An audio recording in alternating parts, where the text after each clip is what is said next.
Je suis un ancien soldat américain, et bien que ma vie ait été marquée par des expériences intenses, l'un de mes rares plaisirs est le camping. L'air frais, la tranquillité de la nature et le bruit des arbres m'apportent une paix que je ne trouve nulle part ailleurs. Ces moments de solitude me permettent de me déconnecter de tout et d'être en harmonie avec l'environnement, loin des tensions du monde. J'aime être dans la nature, ne faire de mal à personne ni en subir, cherchant simplement refuge dans le calme de la forêt. Mais cette nuit-là,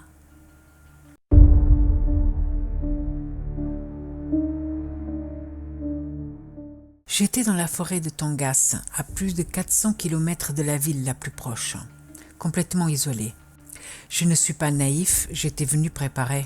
Ma voiture était garée à proximité. J'avais assez de provisions et un arsenal bien calibré, un fusil et 2 revolvers. Le feu de camp crépitait tandis que je me préparais à dormir. La nuit était dense, étouffante, comme si la forêt elle-même retenait son souffle. C'est à ce moment-là que je l'ai vue. Au loin, une silhouette immense se dessinait entre les arbres. Beaucoup diront que j'étais sous l'emprise d'une hallucination, mais je sais ce que j'ai vu. J'ai gardé la même discipline et la même lucidité que dans mes années dans l'armée. Ce que j'ai aperçu cette nuit-là défie toute logique. Il était si immense que sa silhouette avalait la lune. Une montagne de chair et de ténèbres émergeait lentement des collines. Ses bras, aussi longs que des gratte-ciel, pendaient lourdement. Et de ses doigts coulaient d'étranges filets sombres. Les nuages fuyaient autour de lui, comme s'il refusait de toucher cette chose. À chaque seconde qui passait, cette entité continuait de s'élever. Ce que j'avais pris pour une colline n'était qu'une infime partie de son corps. Les mains tremblantes, j'ai sorti mon téléphone et pris une photo. J'ai voulu appeler quelqu'un, n'importe qui, mais alors j'ai compris. Il n'était pas seul. Des créatures plus petites ont commencé à émerger de sa peau. Des dizaines, puis des centaines, se détachant de lui comme des parasites qu'on arrache à un corps en décomposition.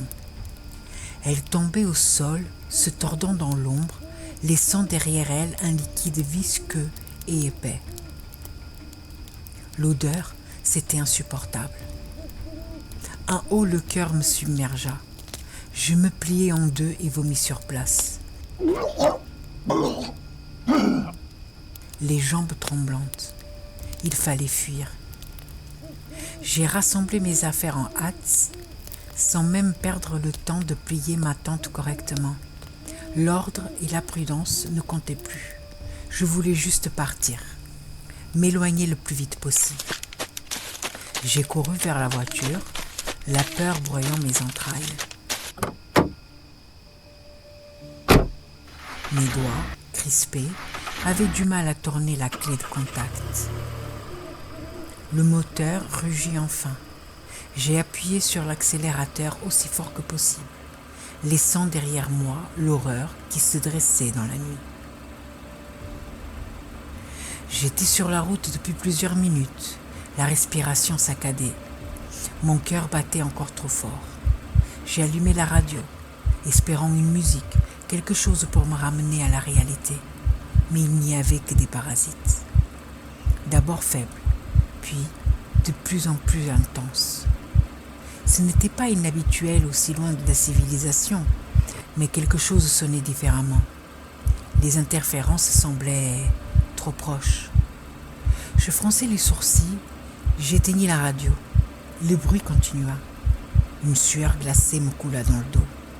Puis, au milieu des parasites, une voix s'éleva. Un murmure.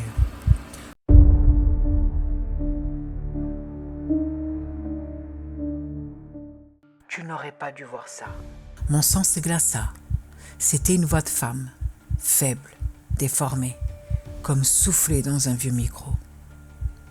Je restais figé, incapable de prononcer un mot. Oui, ancien agent Thompson. Je sais où vous êtes et je suis désolée, mais vous allez mourir. Ma gorge se serra. Comment savait-elle mon nom? Je vous entends, agent, mais il vaut mieux mourir en silence. De toute façon, personne n'entendra vos cris.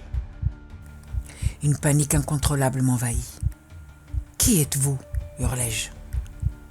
La voix éclata d'un rire moqueur, comme si elle savourait mon désespoir.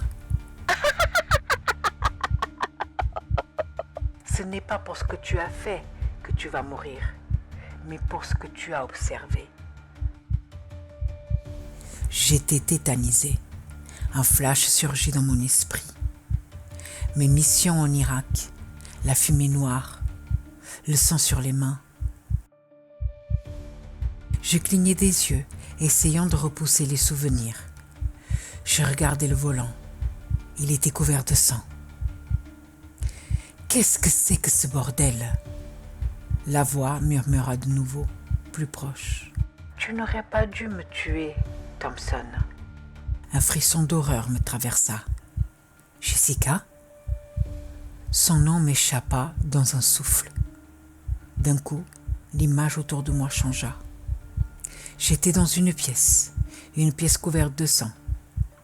Et Jessica était là, allongée au sol, le corps mutilé. Et moi, j'étais agenouillé devant son ventre ouvert, la bouche pleine de chair. Je suffoquais. Mon estomac se retourna. Je voulais vomir, hurler, me réveiller. Mais la voix ne me laissa aucun répit. Ce que tu as vu là-bas, ce n'était pas un monstre, c'était lui qui observait le vrai monstre. Les mots me frappèrent de plein fouet. Puis, je la vis. Dans l'ombre de la route, une main gigantesque bloquait mon passage. Une main aux griffes interminables, sointantes de noirceur. La radio grésilla une dernière fois. Au revoir, Thompson. Le bruit parasite cessa brusquement. J'étais coincé. Je n'avais nulle part où fuir. Mes doigts se crispèrent sur le volant. J'avais deux choix. M'arrêter et attendre l'inévitable, ou foncer droit vers mon destin. J'appuyai sur l'accélérateur. La dernière chose que je vis, ce furent ses yeux dans l'obscurité, me fixant avec une lueur infinie. Je compris alors la vérité. J'avais fui toute ma vie. Mais on ne fut jamais vraiment ce qu'on est. Et moi, j'étais le véritable monstre. Je suis toujours en vie. Enfin, je crois. Depuis cette nuit, tout a changé.